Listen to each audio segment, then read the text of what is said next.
Bacaan dari Kitab Bilangan, bab 21 ayat 4 sampai dengan 9.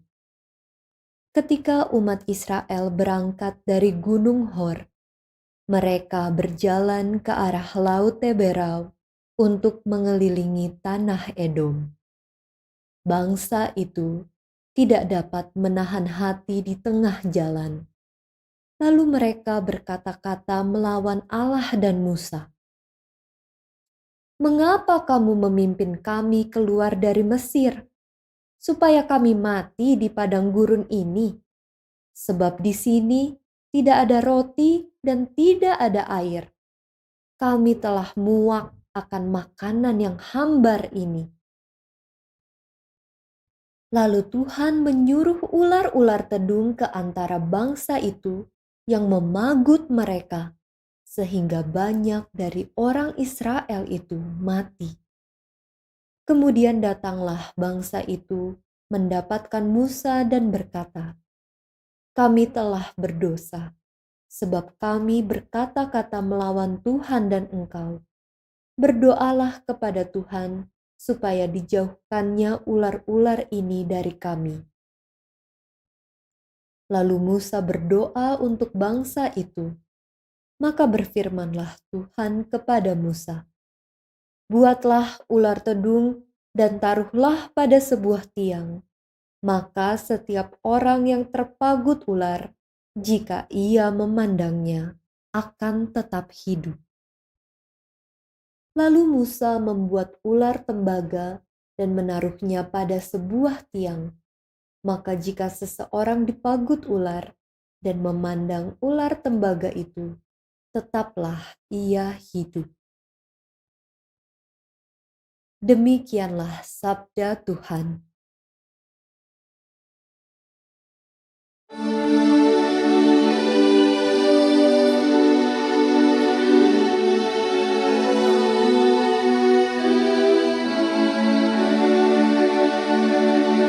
Jangan melupakan perbuatan-perbuatan Allah. Dengarkanlah pengajaranku, hai bangsaku. Sendengkanlah telingamu kepada ucapan mulutku. Aku mau membuka mulut untuk mengatakan amsal. Aku mau menuturkan hikmat dari zaman purbakala. Jangan melupakan perbuatan-perbuatan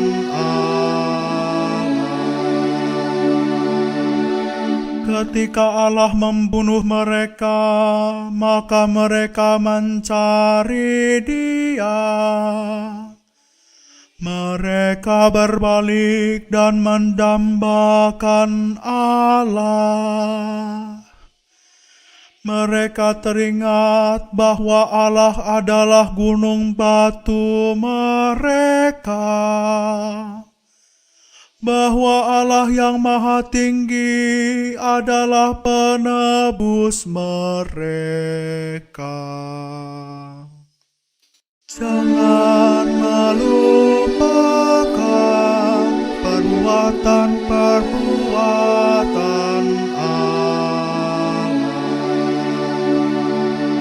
Tetapi mulut mereka tidak dapat dipercaya. Dan dengan lidah mereka membohongi Allah. Hati mereka tidak berpaut padanya,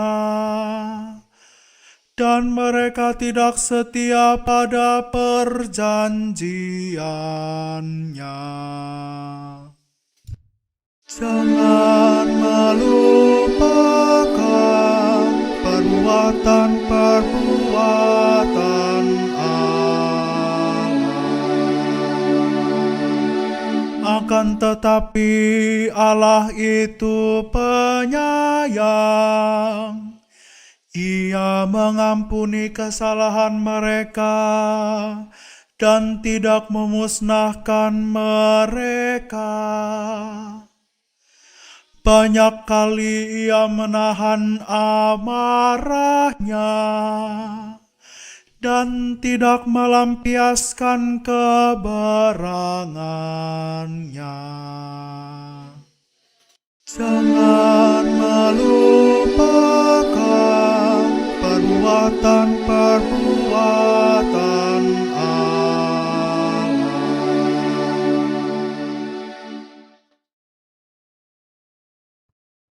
Bacaan dari surat Rasul Paulus kepada jemaat di Filipi, bab 2 ayat 6 sampai dengan 11. Saudara-saudara, Yesus Kristus, walaupun dalam rupa Allah, tidak menganggap kesetaraan dengan Allah itu sebagai milik yang harus dipertahankan.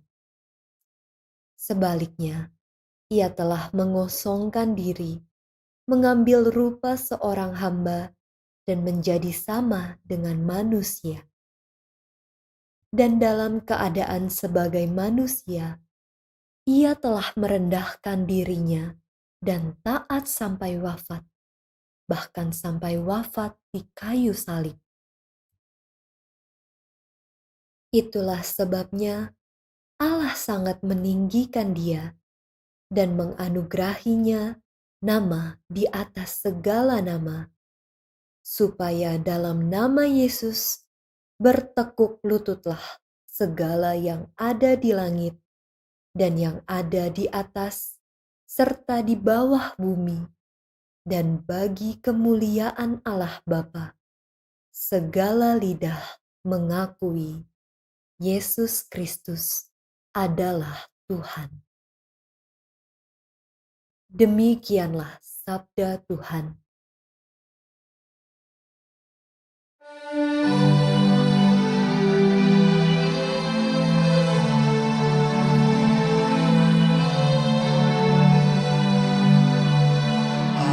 Haleluya, haleluya, haleluya. Ya Kristus, kami menyembah dan memuji Dikau.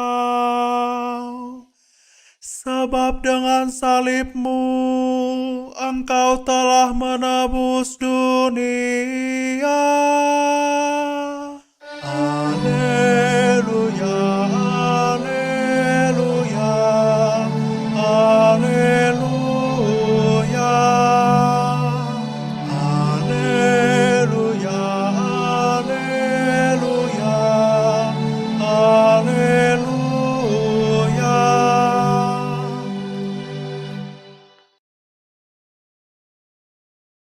Inilah Injil suci menurut Yohanes, bab 3 ayat 13 sampai dengan 17.